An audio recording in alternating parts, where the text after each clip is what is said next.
오늘 하나님께서 우리들에게 주시는 말씀은 구약 성경 출애굽기 7장 25절부터 8장 19절까지 말씀입니다. 출애굽기 7장 25절부터 8장 19절까지 말씀 중에서 먼저 7장 25절부터 8장 7절까지를 읽겠습니다.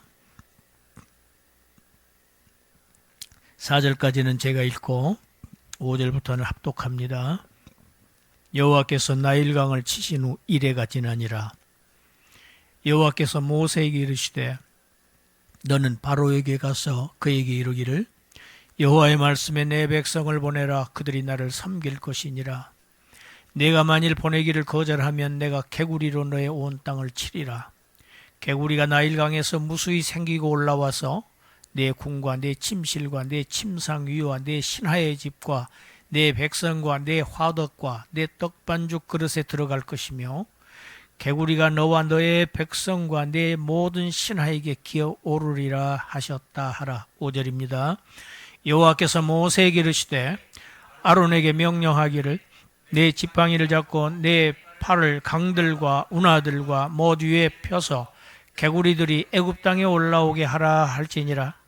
아론이 애굽 물들 위에 그의 손을 내밀매 개구리가 올라와서 애굽 땅에 덮이니 요술사들도 자기 요술대로 그와 같이 행하여 개구리가 애굽 땅에 올라오게 하였더라.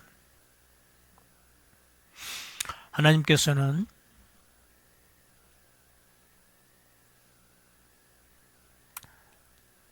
금년 한 해 동안 저와 여러분들을 하나님의 은혜의 날개로 덮어주셨습니다. 마치 독수리가 자기 새끼들이 있는 보금자리를 배회하며 그 큰 날개로 다른 적들의 침입을 막으며 보호하시고 항상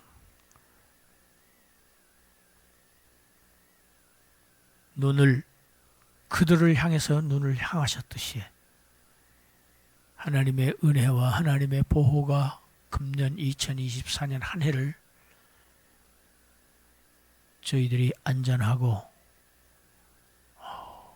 평화롭게 지낼 수 있도록 은혜를 베풀어 주셨습니다. 새말에 온 나라가 혼돈 속으로 빠져들었습니다. 여기에 어떠한 하나님의 뜻이 계신지 우리 기독인들은 기도하고 하나님께 그 뜻을 묻고 하나님의 뜻대로 아버지의 뜻대로 이루어지기를 원하나이다. 주님께서 가르치신 바와 같이 기도하여야 할 시기입니다. 그러나 우리 민족의 역사의 고비고비마다 하나님께서 함께 하신 것이 대한민국의 역사입니다. 하나님께서는 이 땅에 있는 수많은 자기 백성들을 위해서 이 나라를 여전히 보호하시고 사랑하시고 지키실 것을 믿습니다. 믿고 기도하면 얻습니다. 새해에는 주님의 뜻이 이 땅 위에 펼쳐지기를, 그리고 우리 성도님들 온 가정의 삶에 주님의 뜻이 이루어지기를 축원합니다.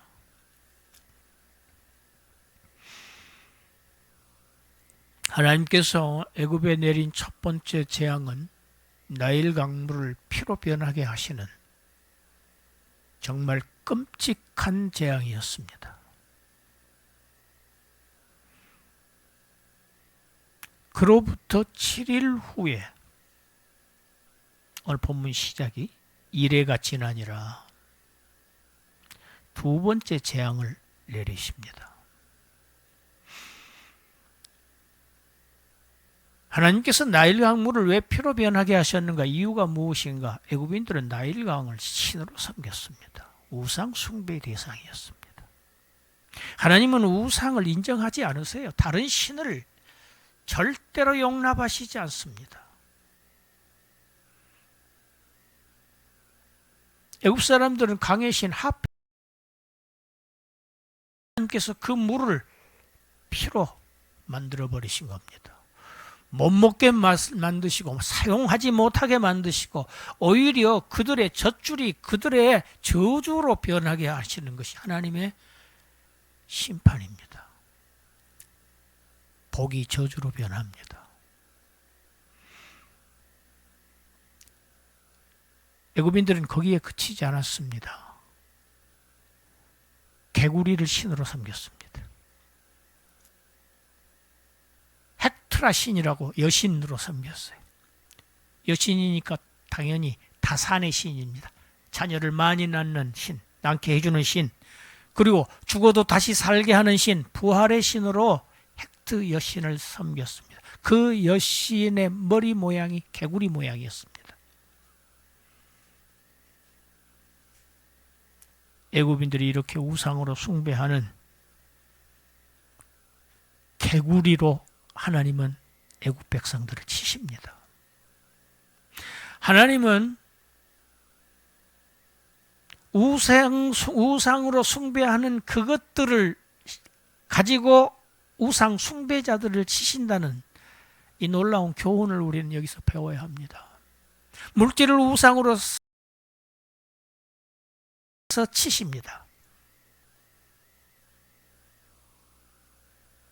역설 같지요. 진리입니다. 역설의 진리입니다.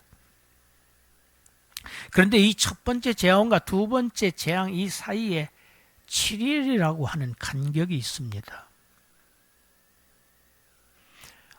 우리가 창세기 공부를 했습니다.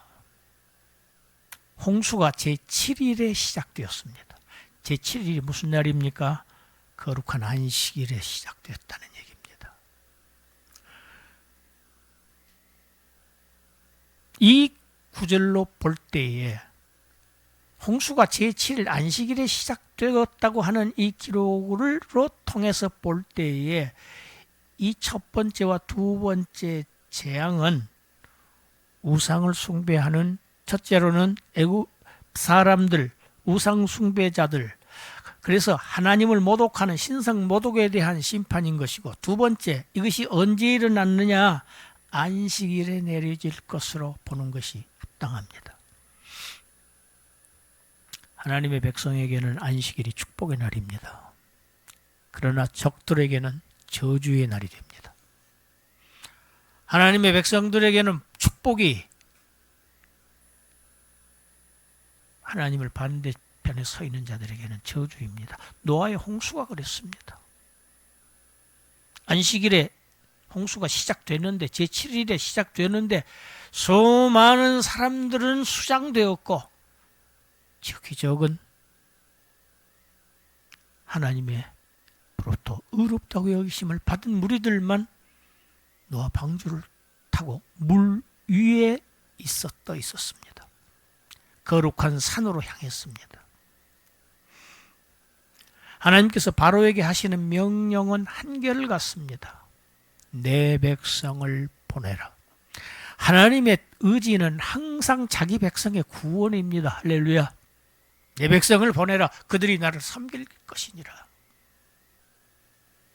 만약에 이 명령을 거절하면 내가 너희들이 신성시하는 그 개구리를 들어서 바로 너희를 칠 것이다. 모세와 아론은 여호와께서 명령하신 대로 바로에게 가서 아론이 지팡이 잡은 팔을 애굽의 물들 위에 폈습니다.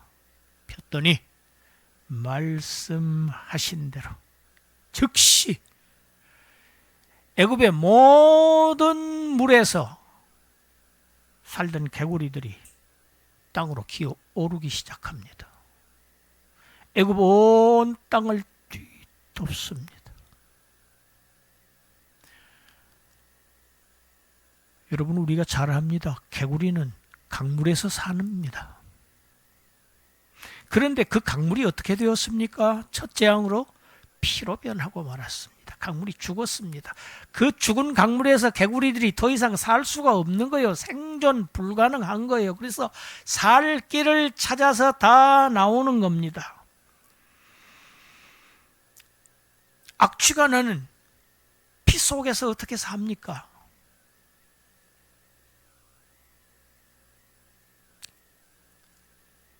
살려고 기어 올라오는 것은 어쩔 수 없다고 치고, 문제는 숫자가 문제이고 그들이 무슨 짓을 하는가가 문제입니다. 셀 수 없는 모든 개구리들이 다 육지로 올라와서 보통 사람들, 평민뿐만 아닙니다. 바로의 고관들 뿐만 아닙니다. 바로의 왕궁에까지 쳐들어갑니다.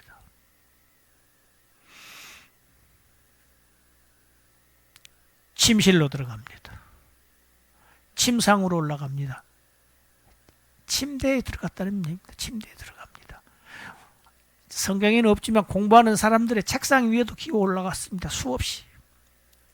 사무실 책상에도, 밑에도, 바닥에도, 입구에도, 계단에도, 집에도, 주방에도, 떡반죽 그릇에도, 주방 용기에도, 밥그릇 위에도, 냄비 위에도, 솥 위에도, 솥에도 개구리들이 들어가는 겁니다. 거기에서 그치지 않습니다. 사람을 칩니다. 사람에게로 기어오릅니다. 사람에게 개구리들이 다 붙어요. 얼마나 징그럽고 추하고 무섭고 더러운 저주입니까? 생각해 보세요. 뿐만 아닙니다.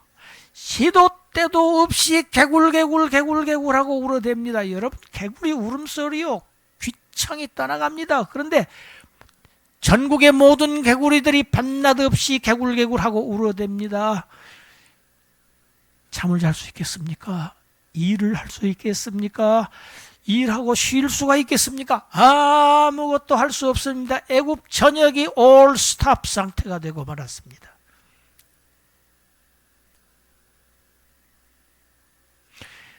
그런데 애굽의 요술사들도 따라서 합니다. 그러니까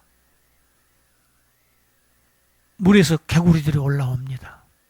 이게 뭡니까? 아니, 하려면 지금 이 재앙을 없애야 되는 것 아닙니까? 개구리들을 다시 물로 돌려보내는 것을 하든지, 아니면 숫자를 좀 줄이든지, 아니, 그런데 오히려 개구리 숫자를 더욱더 증가시키는 엉터리 같은 일들을 하는 겁니다. 여러분, 이게 사탄의 이 대적들이, 우리의 대적들이 하나님을 대항하는 일의 결과가 지금 어떠한 것인가를 극명하게 보여주는 사건입니다. 우리는 이런 스토리들을 주일학교 때부터 그냥 이야기로, 스토리로 들었습니다. 그런데 하나님께서 우리를 축복하셔서 출애굽기 말씀을 다시 창세기에서 상고하게 하신 것, 저는 어제도 말씀을 준비하면서 하나님의 은혜다,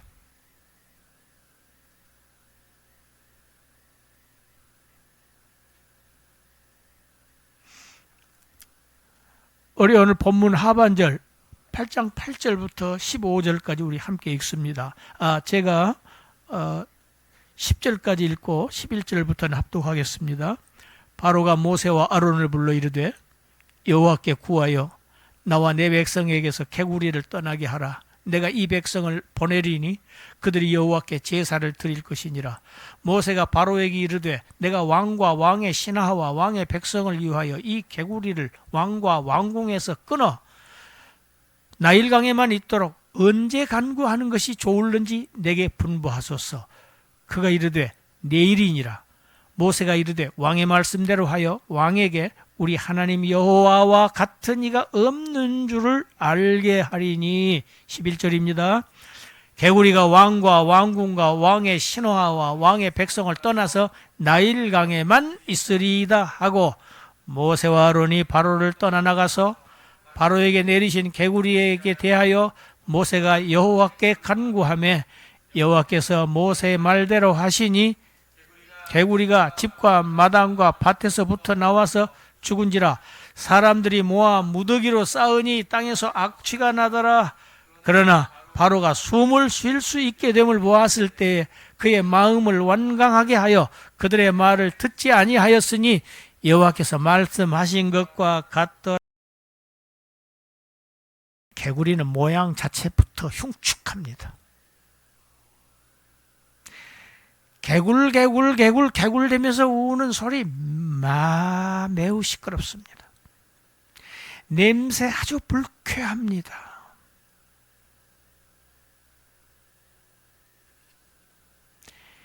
이 개구리에 대한 영적인 도덕적 의미를 기록한 신약 성경이 딱 한 군데 있습니다.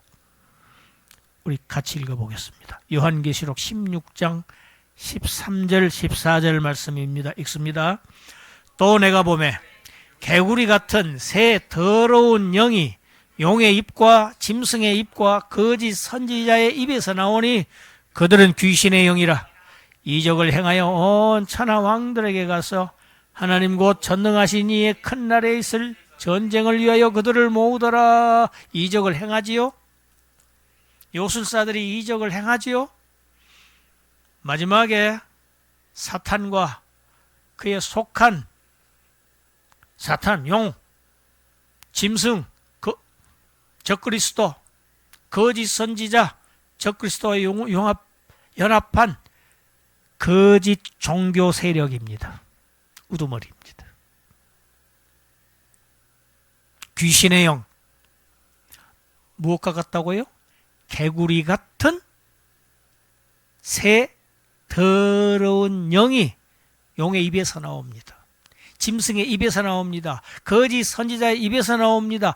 입에서 나오는 영이 더럽습니다. 여러분, 말씀이 사람을 더럽게 합니다. 말씀이 사람을 망하게 합니다. 악한 자의 말씀. 이게 창세기부터 에덴 동산에서부터 더러운 용의 입에서 뱀이 말하지요. 그래서 인류가 저주를 받은 겁니다. 그런데 이 개구리 불결함의 상징입니다.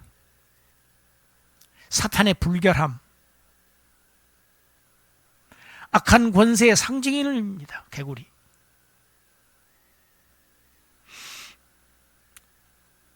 물과 물을 하나님께서 피로 변하셨다. 죄의 결과지요. 죄의 싹. 우리에게 상기시키는 것은 죄의 싹입니다. 개구리들이 등장했다. 무엇을 말하고자 함인가요? 사탄 마귀의 악마의 사역이 그 성격은 정결함이 아니다. 성결이 아니다. 불결한 것이다. 더러운 것이다. 더러운 영이다.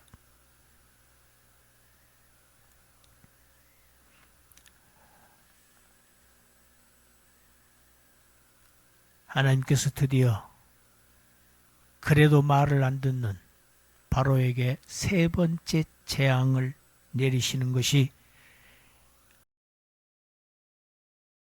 절 말씀입니다. 우리 함께 읽습니다. 여호와께서 모세에게 이르시되 아론에게 명령하기를 네 지팡이를 들어 땅에 티끌을 치라 하라.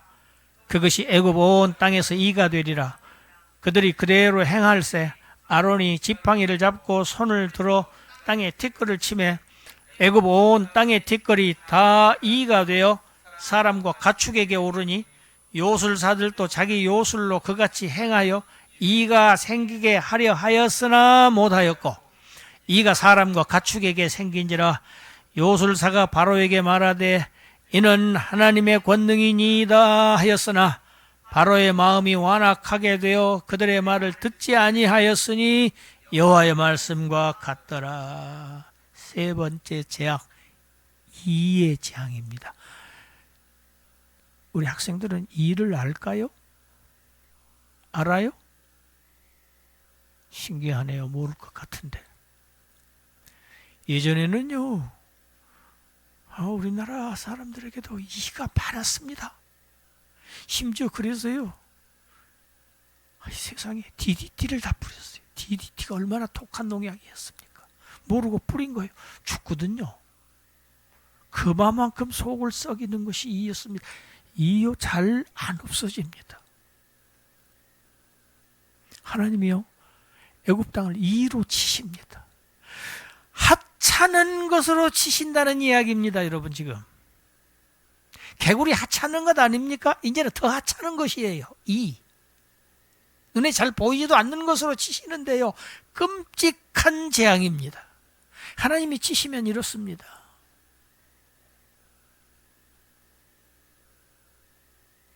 여호와께서 다시 모세와 아론에게 말씀하시죠. 내 지팡이를 들어서 땅에 티끌을 치라.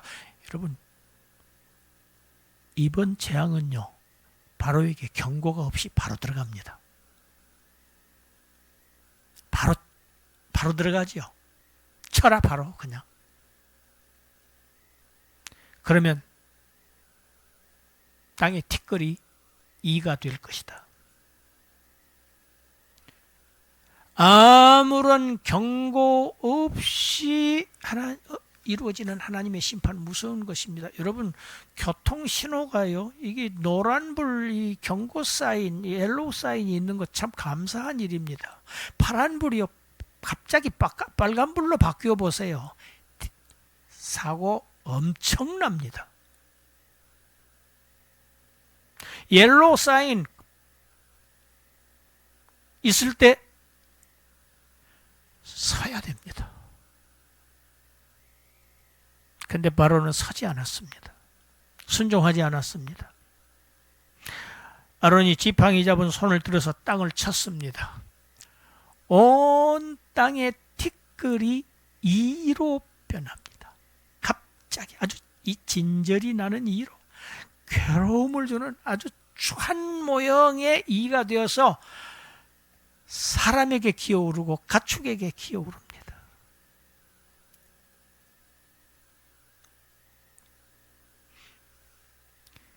개구리의 영적인 도덕적 의미를 아까 제가 계시록으로 설명했습니다. 이 세 번째 재앙, 이의 재앙, 이 도덕적 영적 의미, 하나님이 무엇으로 치십니까? 재료가 무엇입니까? 땅의 티끌입니다. 이게 아주 중요한 핵심입니다. 오늘 설교의 핵심입니다. 여러분, 8장 17절 우리 다시 한번 읽어볼까요? 그들이 그대로 행할세 아론이 지팡이를 잡고 손을 들어 땅에 티끌을 치매 애굽 온 땅에 티끌이 다 이가 되어 사람과 가축에게 오르니. 여러분, 이 티끌이라고 하는 이 단어 아파르라고 하는 히브리어인데요, 이거는 흙을 말하는 단어입니다. 먼지, 흙, 먼지, 티끌, 이런 단어입니다. 아파르. 창세기에 나옵니다. 창세기 2장 7절에 하나님께서 땅에 아파르로 사람을 지으셨다고 되어 있어요. 땅에 흙으로 번역이 되어 있죠. 이 아파르입니다. 그래서 사람은 티끌로 돌아가게 하셨다고 되어 있어요. 티끌. 사람의 재료가 티끌입니다. 그리고 3장 17절에 뭐라고, 아담이 죄를 지은 다음에 어떻게 됐습니까? 아담의 불신종으로 인해서 저주를 누가 받습니까? 아파르가 저주를 받습니다. 사람의 원재료인 아파르, 땅이 저주를 받는다니까요. 그리고 창세기 3장 19절에서는 마지막 선고가 일어나지요. 너는 아파르이니 흙이니 흙으로 돌아갈 것이니라 하셨습니다. 아론이 땅에 티끌을 치니 이가 되어서 애굽 사람들의 몸에 전부 기어올라 붙었다는 것은 무엇을 의미하느냐? 인간의 본성이 하나님의 저주 아래에 있다는 것을 아주 상징적으로 정확하게 보여주는, 생생하게 보여주는 그림입니다.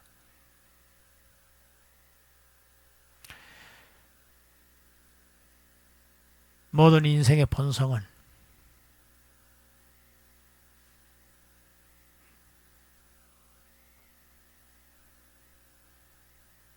하나님의 저주 아래에 있습니다. 저주를 받을 수밖에 없는 존재입니다. 그게 인간의 본성이라는 겁니다. 그런데 이번 재앙도요, 요술사들이 시도해 봅니다. 그런데 성공했습니까? 실패합니다. 첫 번째, 두 번째는 흉내 냈습니다. 요술로 부리는 것이니까 이거는요, 기만입니다. 요술사들이 진짜로 하나요? 기만입니다. 속이는 거지요. 요술사들이 굉장히 인기 있더라고요. 요술사들은요, 하는 게 진짜가 아니잖아요. 사실이 아니잖아요. 사람을 속이는 거잖아요. 속임이었습니다. 마지막 시대에 사탄도 기적을 일으키는데요, 다 허위입니다. 거짓 기적입니다. 이게 데살로니가 전서에 나오는 얘기입니다. 하나님이 허락하셨어요. 첫 번째, 두 번째는. 그래서 나일 강물을 피로 만드는 역사. 죽게 하는 것이죠. 피가 죽음이죠. 사탄 죽게 할 수 있습니다. 두 번째이죠. 개구리를 막 끌어올렸죠. 인간을 불결하게도 할 수 있습니다. 그러나 이 세 번째 재앙, 저주에 관한 일, 이것은 하나님이 막아놓으신 겁니다. 할렐루야. 하나님의 형상으로 지음받은 인류를 저주하는 것은 하나님이 못해놓게 하셨다는 얘기입니다. 사탄의 활동은 하나님의 허락한 한계 내에 국한될 수밖에 없습니다. 저와 여러분들이 욥기를 오랫동안 상고했습니다. 역시 그랬었죠. 그의 생명에는 손을 대지 말라 하셨죠. 그 얘기입니다. 사탄의 활동 극렬합니다. 그러나 하나님이 정하신 한계 벗어날 수 없습니다. 오늘 본문에서 가장 중요한 말씀이 19절 말씀입니다. 요술사가 바로에게 하는 말입니다. 저 빨간 글씨로 바뀌었죠, 활자를. 이는 하나님의 권능입니다. 하나님의 권능입니다. 이 권능이라는 단어가 에체바라고 하는 단어입니다. 이 에체바라고 하는 단어는 손가락이라고 하는 단어입니다. 그래서 오늘 설교의 제목이 무엇입니까? 같이 읽어봅시다. 하나님의 손가락입니다. 이 얘기를 누가 하고 있습니까? 바로의 요술사들이 하는 겁니다. 하나님은 대적의 입을 통해서 하나님의 능력을 인정할 수밖에 없게 하십니다. 시인하지 않을 수가 없습니다.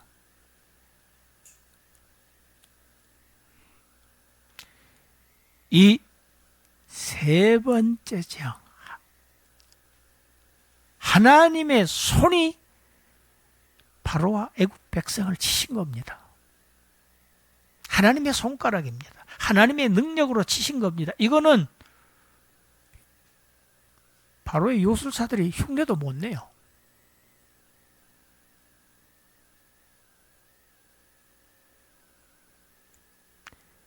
이 세 번째 재앙과 똑같은 패턴의 말씀이 신약에 두 군데가 딱 있습니다.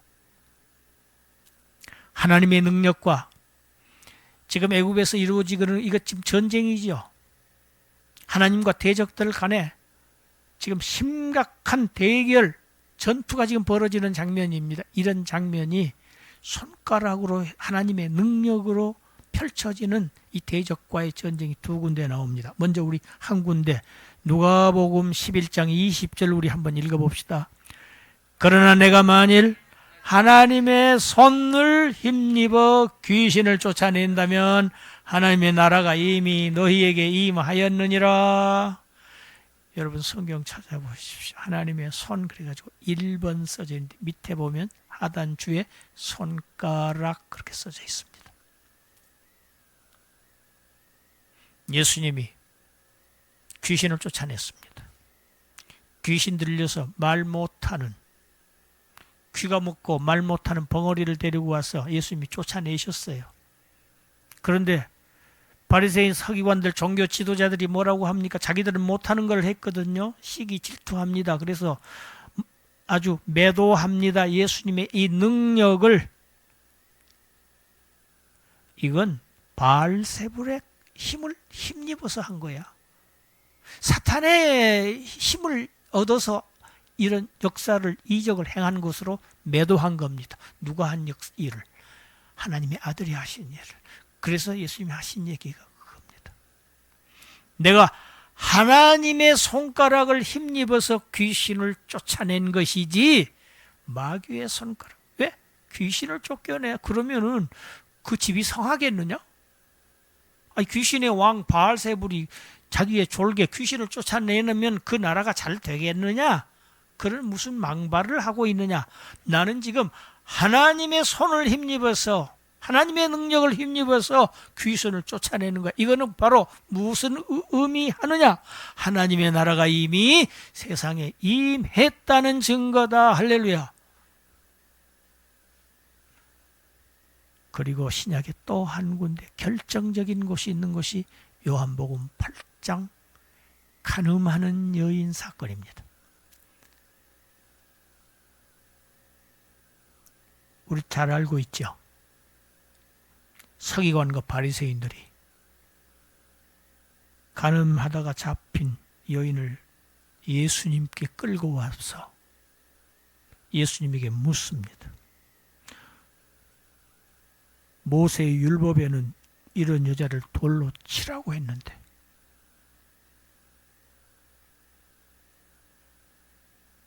선생은 어떻게 말하시겠습니까? 모세의 율법을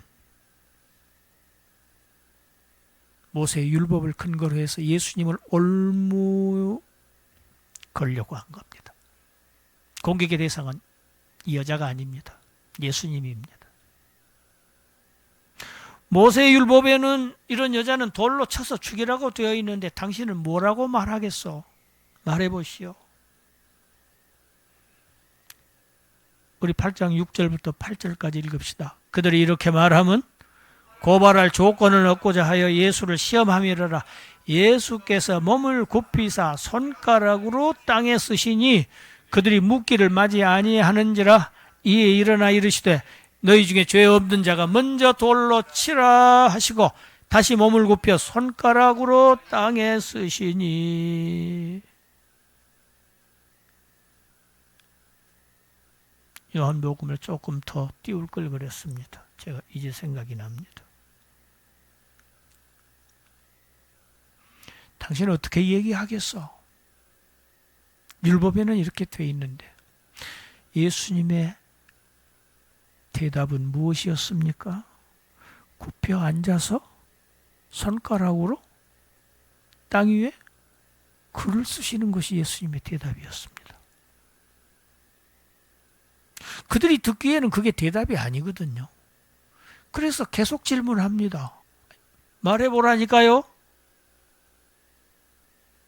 모세는 그렇게 말했네. 당신 말을 해봐요. 당신 말을.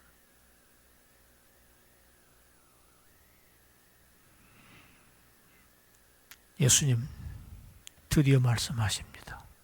너희 중에 죄 없는 자가 먼저 돌로 치라. 그리고 나서 또 뭘 하십니까? 다시 몸을 굽혀서 손가락으로 땅에다가 쓰십니다. 신학자들은 예수님이 그때 뭘 쓰셨을까?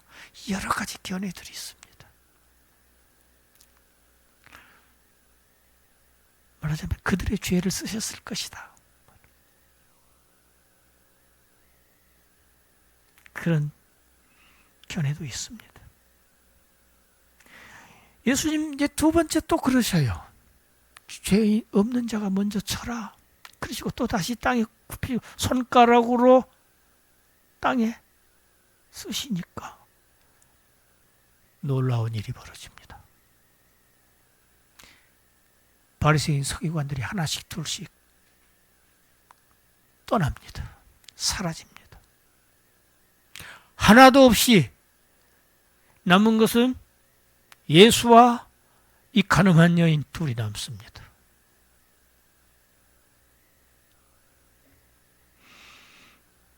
예수님께서 여자에게 말하십니다. 너를 고발했던 그들이 어디 있느냐?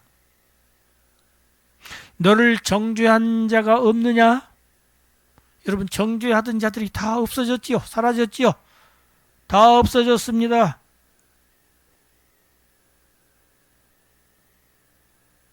그리고 말씀하십니다. 같이 합시다. 나는 너를 정죄하지 않는다. 가서 다시는 죄를 범하지 말라. 가라, 가라, 평안히 가라. 자유를 얻습니다. 묶여서 끌려왔어요. 근데 풀렸습니다. 집으로 돌아가라. 나는 너를 정죄하지 않는다.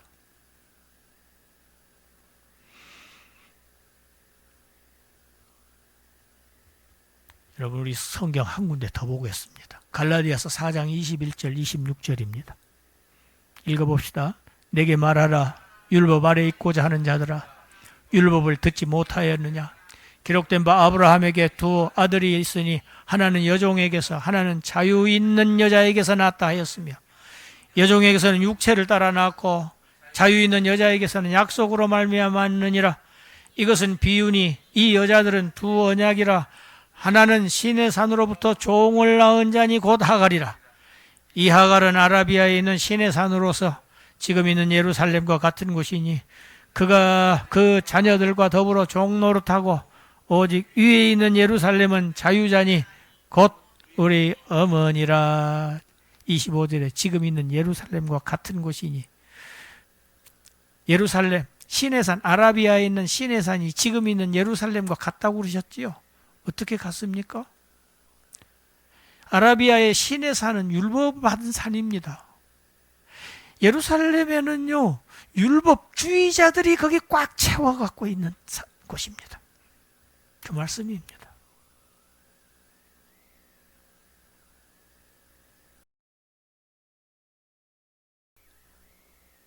아브라함의 아내는 사라지요. 사라가 아들을 낳지 못하니까 먼저 여종 하갈을 통해서 종의 아들을 낳습니다. 얻습니다. 그런데 진짜가 나타나지요. 이삭이 출생합니다. 하나님의 약속, 언약의 자손이 출생합니다. 그러니까 이 집안에 갈등이 생겨요. 그런데 갈라디아서 4장이 지금 뭐를 얘기하고 있습니까? 이 하갈을 율법으로 비유하고 있지요. 신의 산, 두 언약으로 비유하고 있지요. 옛 언약, 율법, 새 언약, 예수 그리스도의 복음, 새 언약. 이 여자들은 두 언약이라. 종, 하갈은 신의 산으로 종을 낳은 자다.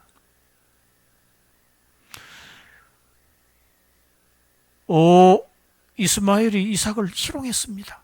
못 살게 굴었다는 얘기입니다. 그래서 사라가 아브라함에게 항의하지요. 저 여종과 저 아들을 내쫓으라. 내 아들과 함께 유업을 얻지 못하리라. 아브라함 고민하는 아브라함에게 하나님께서 뭐라고 말씀하십니까? 사라의 말대로 하라. 그 여종과 종의 아들을 내어 쫓으라. 이게 하나님이 하신 명령입니다.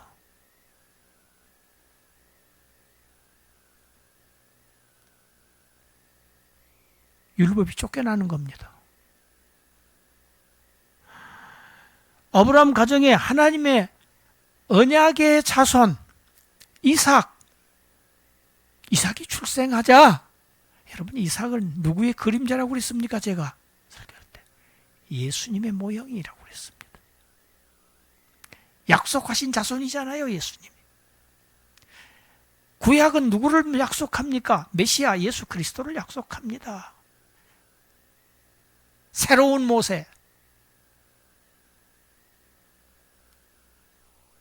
아들이 출생하자 종의 아들이 쫓겨납니다.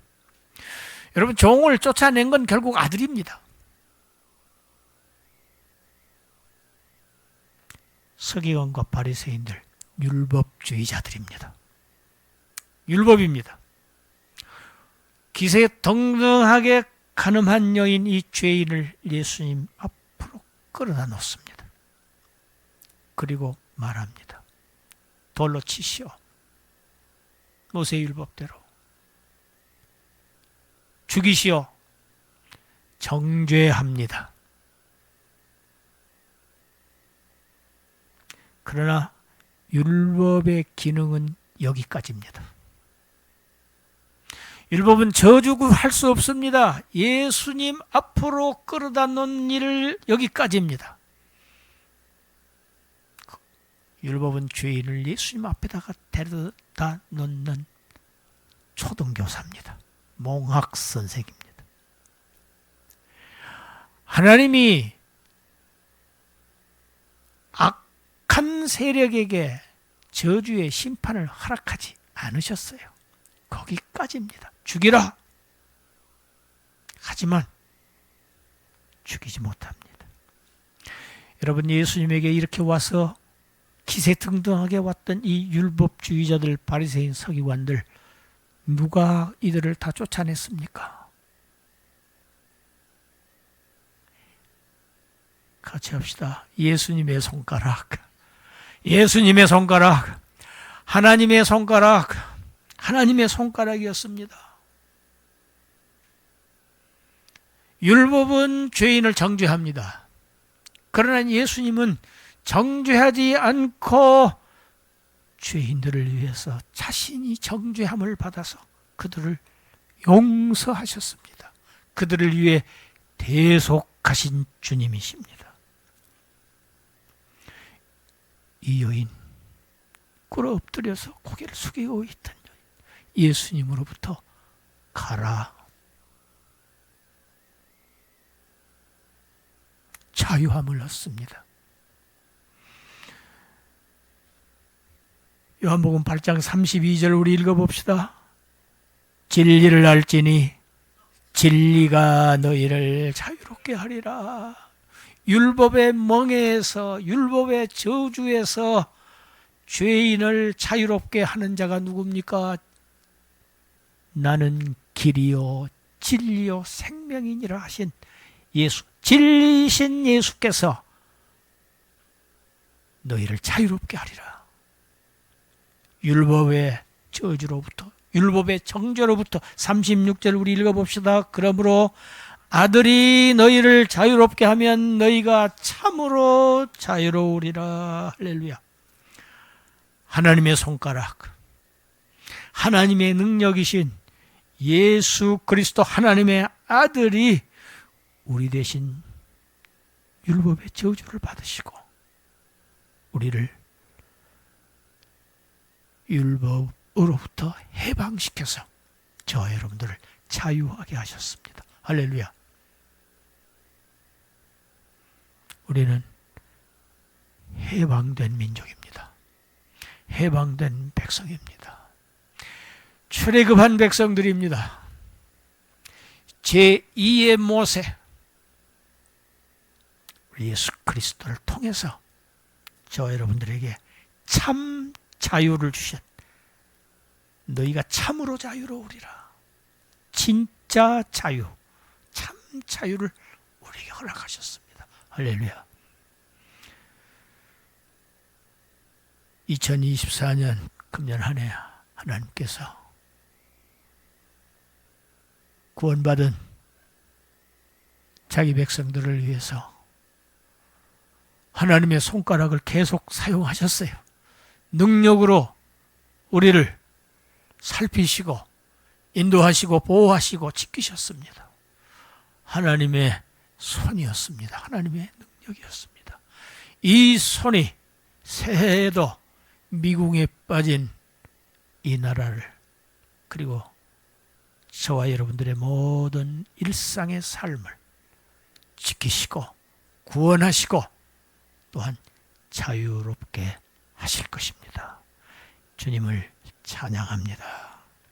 기도하겠습니다. 하나님 감사합니다. 출애굽기를 다시 우리에게 이렇게 허락하시는 주님께 감사와 찬송과 영광을 돌립니다. 죄악된 애굽에서 나왔다고 출애굽한 이 사실이 얼마나 큰 하나님의 손가락의 능력의 결과인지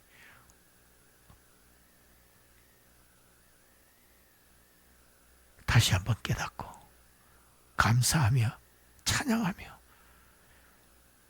이 한 해를 잘 마무리할 수 있게 하시고 새로 주시는 복된 새해를 맞이하는 우리 모두가 되게 하여 주시옵소서. 예수님 이름으로 기도드리옵나이다. 아멘.